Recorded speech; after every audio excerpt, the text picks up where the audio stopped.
Alhamdulillah, nahmaduhu wa nasta'inuhu wa nastaghfiruhu wa na'udzu billahi min shururi anfusina wa min sayyiati a'malina.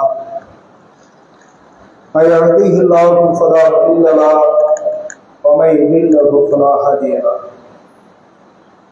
Wa ashhadu an la ilaha illallah wa ashhadu anna Muhammadan abduhu wa rasuluhu.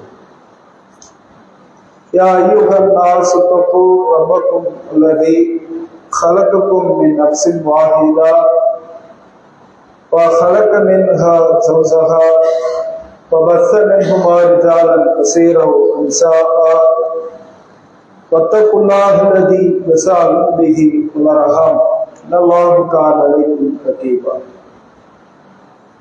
கண்ணியத்திற்கும் பெருமதிப்பிற்குரிய எல்லாம் வல்ல அல்லாஹ்வின் நல்லடியார்களே, அல்லாஹ்வுடைய சாந்தியும் சமாதானமும் நம் உயிரில் மேலாக மதிக்கின்ற நபிகள் பெருமானார் ஸல்லல்லாஹு அலைஹி வஸல்லம் அவர்கள் மீதும் அவர்களை பின்பற்றி வாழ்கின்ற முஃமின்களான அனைவரின் மீதும் உண்டாவதாக.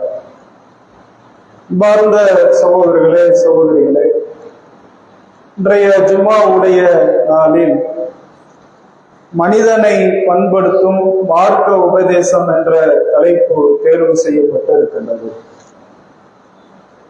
நாம் வாழ்ந்து கொண்டிருக்கின்ற இந்த உலகத்தில் நன்மையான காரியங்களும் இருக்கிறது, தீமையான காரியங்களும் இருக்கிறது. நன்மைகளை விட அதிகமாக மனிதனை வழிகெடுப்பதற்கு தீமைகள் தான் அதிகமாக இருக்கிறது. இந்த தீமையில் மூழ்கி மறுமையினுடைய வாழ்க்கையில் தோல்வி அடைந்துவிடக் கூடாது என்பதற்காக இஸ்லாம் நமக்கு பல்வேறு வழிகாட்டுதல்களை காட்டித் தந்திருக்கிறது. நபிகள் பெருமானார் ஸல்லல்லாஹு அலைஹி வஸல்லம் அவர்கள்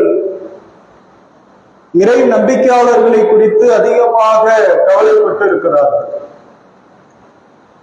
அல்லாஹ்வுடைய தூதரவர்கள் சொல்றாங்க, இருள் சூழ்ந்த குழப்பம் வருவதற்கு முன்னால் நீங்கள் அதிகமான நற்செயல்களை புரிந்து கொள்ளுங்கள் என்று சொன்னார்கள். ஏனென்றால் அப்படிப்பட்ட காலத்தில் ஒரு இறை நம்பிக்கையாளன் காலையில் மூமினாக இருப்பான்,